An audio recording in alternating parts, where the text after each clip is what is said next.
Hirap talagang pamiyasahin mga namumulit sa'yo. Mga bagay na gusto nila makuha sa'yo.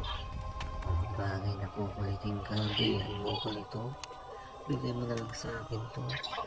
At ang mga nakakayang gagawin niya pa mismo sa maraming tao in public nang hindi ka na makahingi sa mga hinihiling niya.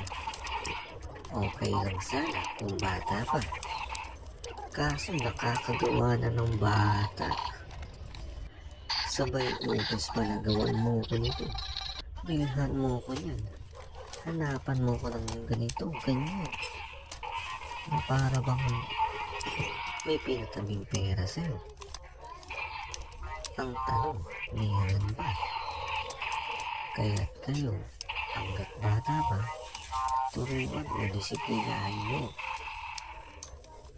Di lahat kasi ng gusto ay mabibigay mo. Kung kawawa ka sa pagtanda mo, pag hindi nabigay ang gusto, sila pa yung galit, hindi ka papansinin, tila may malaki kang nagawang kamalian sa kanila.